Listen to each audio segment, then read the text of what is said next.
الحمدللہ وحدہ والصلاۃ والسلام علی من لا نبی بعدہ اما بعد فاعوذ باللہ من الشیطان الرجیم بسم اللہ الرحمن الرحیم۔ معزز ناظرین السلام علیکم، میں ہوں محمد عامر الاسلام۔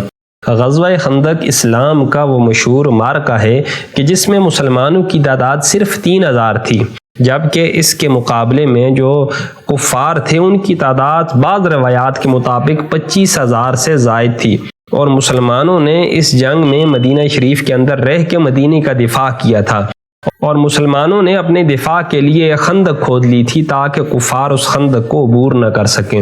اب 3 دن گزر گئے تھے، سخت سردی کا موسم تھا، صحابہ کرام بغیر کسی کھانے کے خندق کھود رہے تھے۔ حضرت جابر کہتے ہیں میں نے اللہ کے نبی صلی اللہ علیہ وآلہ وسلم کو دیکھا کہ آپ کا جو شکم مبارک، جو پیٹ مبارک ہے، وہ کمر کے ساتھ جا لگا تھا۔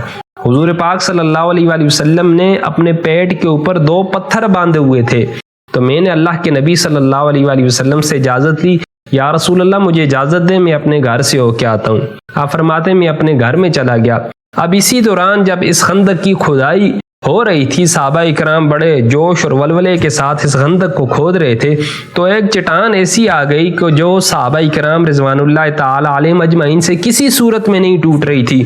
سر توڑ کوششیں کرنے کے باوجود بھی صحابہ اکرام اس خندق کی اس چٹان کو توڑنے میں ناکام رہے۔ اللہ کے نبی کی بارگاہ میں صحابہ اکرام نے فریاد کی، یا رسول اللہ انظر آلنا، ہماری حالت کے اوپر رحم فرمائیں۔ اللہ کے نبی خود اترتے ہیں، ہاتھ میں کدال ہے۔ اب جب پہلی ضرب اس چٹان کے اوپر لگتی ہے تو اس کا جو ایک تیسرا حصہ ہے اس چٹان کا، وہ ملک شام کی طرف جا کے گر جاتا ہے۔ تو اللہ کے نبی فرماتے ہیں اللہ اکبر، اللہ نے مجھے شام کے خزانوں کی کنجیاں عطا فرما دی ہیں۔ اب جب دوسری کدال کی ضرب لگاتے ہیں تو اس کا جو دوسرا حصہ ہے وہ ایران کی طرف جا کے اس چٹان کا ایک ٹکڑا لگتا ہے۔ تو اللہ کے نبی پھر نعرہ تکبیر فرت مسرت سے بلند کرتے ہیں، اللہ اکبر، اللہ نے مجھے ایران کے خزانوں کی کنجیاں عطا فرما دی ہیں۔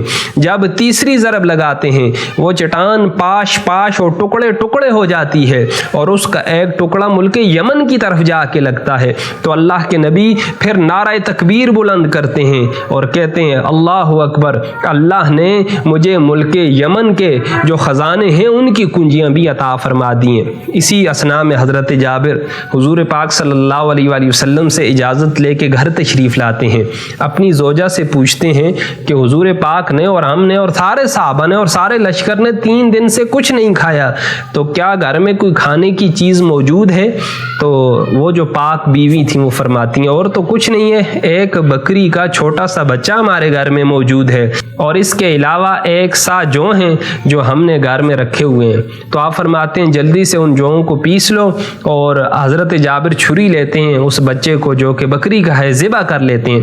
جب ذبح کرتے ہیں اس کی بوٹیاں وغیرہ بنا دیتے ہیں، اس کو چولہے کے اوپر رکھتے ہیں، تو بیوی سے کہتے ہیں تم روٹی تیار کرو، میں جاتا ہوں اور جا کے اللہ کے نبی صلی اللہ علیہ وآلہ وسلم کی بارگاہ میں دعوت پیش کرتا ہوں کہ ہمارے کھانے کو قبول فرمائیں۔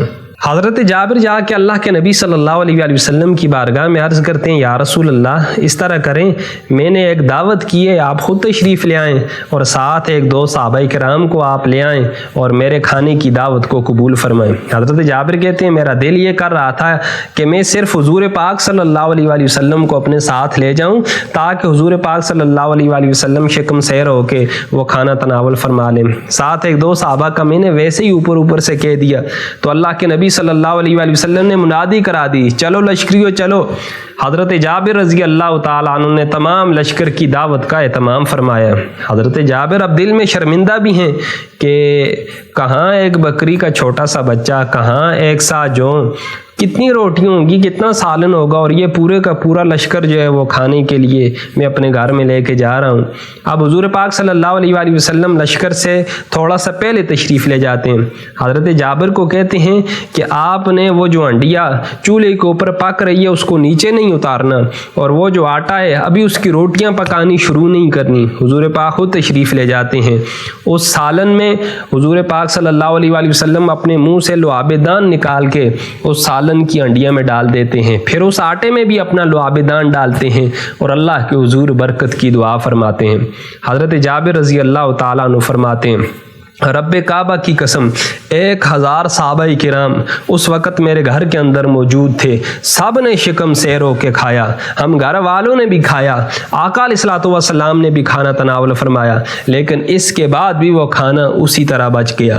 تو حضور پاک صلی اللہ علیہ وآلہ وسلم نے مجھے فرمایا، اے جابر جاؤ اور جا کے اپنے پڑوسیوں کو بھی، اپنے دوستوں کو بھی، اپنے رشتہ داروں کو بھی اس میں سے بانٹ دو۔ وہ کہتے ہیں سارا دن ہم بانٹتے رہے لیکن اس کھانے میں سے ایک برکی تک بھی کم نہیں ہوئی۔